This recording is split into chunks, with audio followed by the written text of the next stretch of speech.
LDF സർക്കാരിന്റെ കാലത്ത് മുക്കിയ കേസുകൾ ഒന്നൊന്നായി കുത്തിപ്പൊക്കുന്നുണ്ട് UDF സർക്കാർ.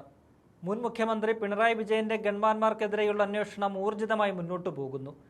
DGPക്ക് റിപ്പോർട്ട് കൈമാറി കഴിഞ്ഞിരിക്കുകയാണ്. ഇനി അടുത്ത ഊഴം കാഫിർ സ്ക്രീൻഷോട്ട് വിവാദമുണ്ടാക്കിയവരെ പൊക്കുകയാണ്. അതിനുള്ള നടപടികൾ പൂർത്തിയാക്കുവാൻ നിർദ്ദേശം നൽകിയിരിക്കുകയാണ് ആഭ്യന്തരമന്ത്രി രമേശ് ചെന്നിത്തല. ഇതിനായി പ്രത്യേക അന്വേഷണ സംഘത്തെ തന്നെ നിയോഗിച്ചിട്ടുണ്ട് ആഭ്യന്തര വകുപ്പ്.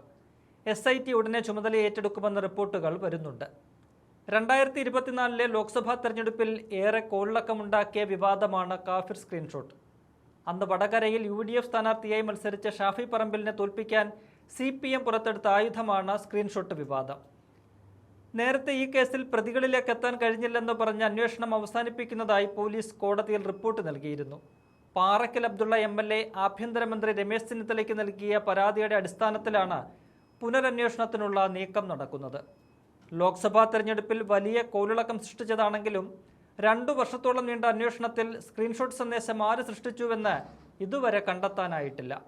അല്ലെങ്കിൽ കണ്ടെത്താൻ പോലീസ് മെനക്കെട്ടിരുന്നില്ല. കാരണം അതിൽ പ്രതിപട്ടികയിലുണ്ടായിരുന്നത് CPM നേതാക്കളായിരുന്നു എന്നതാണ്. പിണറായി വിജയന്റെ പോലീസ് CPMനെതിരെ അന്വേഷണം നടത്തിയാൽ എന്താകുമെന്ന് എല്ലാവർക്കും അറിയാം. പ്രതീക്ഷിച്ച പോലെ സംഭവിച്ചു. തെളിവില്ലെന്ന് ചൂണ്ടിക്കാട്ടി പോലീസ് കേസ് അട്ടിമറിച്ചു. ഈ കേസാണ് ഇപ്പോൾ പുനരന്വേഷണത്തിനായി ഒരുങ്ങുന്നത്. ഫോറൻസിക് റിപ്പോർട്ട് ഈ കേസിൽ എപ്പോഴും കാണാമറയത്ത് തുടരുകയാണ്. അല്ലെങ്കിൽ മുൻ മുഖ്യമന്ത്രി പിണറായി വിജയന്റെ ഓഫീസിൽ പൊടി പിടിച്ച് കിടക്കുകയാണെന്നും പറയേണ്ടി വരും. ആ ഫയൽ ഇപ്പോൾ അവിടെ നിന്ന് പൊക്കുന്നുണ്ട് കേരള പോലീസ്. CPM ആണ് സ്ക്രീൻഷോട്ടിന് പിന്നിലെന്നാണ് UDF നേതാക്കൾ ആരോപിക്കുന്നത്. പ്രതികളിലേക്ക് എത്തുന്ന രീതിയിലായിരുന്നില്ല അന്വേഷണമെന്നും UDF നേതാക്കൾ പറയുന്നുണ്ട്. പിന്നാലെയാണ് കേസ് ഇപ്പോൾ പ്രത്യേക അന്വേഷണ സംഘത്തിന് വിട്ടിരിക്കുന്നത്. 2024 ലോക്സഭാ തെരഞ്ഞെടുപ്പിന്റെ തലേ ദിവസം വടകരയിലെ LDF സ്ഥാനാർത്ഥി KK ശൈലജയ്ക്കെതിരെ കാഫിർ സ്ക്രീൻഷോട്ട് പ്രചരിപ്പിച്ചുവെന്നതാണ് വിവാദത്തിന് തുടക്കം. തുടർന്ന് LDF തെരഞ്ഞെടുപ്പ് കമ്മിറ്റിയുടെ പരാതിയിൽ MSF നേതാവ് മുഹമ്മദ് കാസിമിന്റെ പേരിൽ കേസെടുത്തെങ്കിലും അദ്ദേഹത്തിന്റെ പങ്ക് തെളിയിക്കപ്പെട്ടിട്ടില്ലെന്ന് ഹൈക്കോടതി കണ്ടെത്തി. പക്ഷേ കാസിമിന്റെ ഫോൺ ഇതുവരെ പോലീസ് തിരിച്ചു കൊടുത്തിട്ടില്ല. കേസ് നിലനിൽക്കുന്നതിനാൽ പാസ്പോർട്ട് പുതുക്കാൻ പോലും കഴിയാത്ത അവസ്ഥയിലാണ് ഇതിലെ പ്രതിയെന്നാരോപിക്കുന്നവർ. ഇടത് സൈബർ പോരാളികളായ പോരാളി ഷാജി, അഡ്മിൻ വഹാബ്, അമ്പാടിമുക്ക് സഖാക്കൾ പേജിന്റെ അഡ്മിൻ മനീഷ്, റെഡ് എൻകൗണ്ടർ ഗ്രൂപ്പിന്റെ പോസ്റ്റ് ചെയ്ത DYFI നേതാവ് റിബേഷ് എന്നിവർ സന്ദേശം പ്രചരിപ്പിച്ചുവെന്നാണ് പോലീസ് റിപ്പോർട്ടിൽ പറയുന്നത്. ഇവരുടെ പേരിൽ കേസെടുക്കണമെന്ന് മുഹമ്മദ് കാസിമിന്റെ അഭിഭാഷകൻ വാദിച്ചെങ്കിലും കോടതി പരിഗണിച്ചില്ല.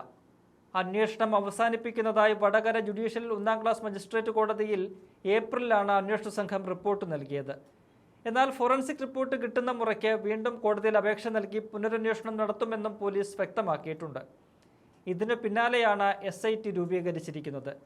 ഷാഫി പറമ്പിൽ MPയെ മതപരമായി തകർത്തെറിഞ്ഞ് രാഷ്ട്രീയമായി തോൽപ്പിച്ചില്ലാതാക്കാൻ വേണ്ടിയായിരുന്നു ഈ കള്ളപ്പരിപാടി CPM തയ്യാറാക്കിയത്.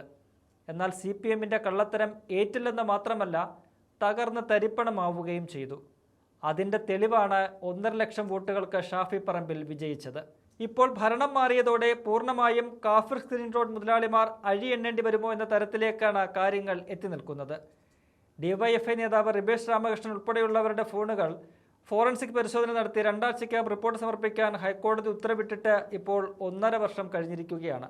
എന്നാൽ നിർണായകമായ ഈ ശാസ്ത്രീയ തെളിവുകൾ പുറത്തുവിടാതെയും യഥാർത്ഥ പ്രതികളെ പിടികൂടാതെയും അന്വേഷണം അവസാനിപ്പിക്കാൻ ചില കേന്ദ്രങ്ങളിൽ നിന്ന് ശ്രമം നടക്കുന്ന പശ്ചാത്തലത്തിലാണ് ചെന്നിത്തല വിഷയത്തിൽ ഇടപെട്ടിരിക്കുന്നത്.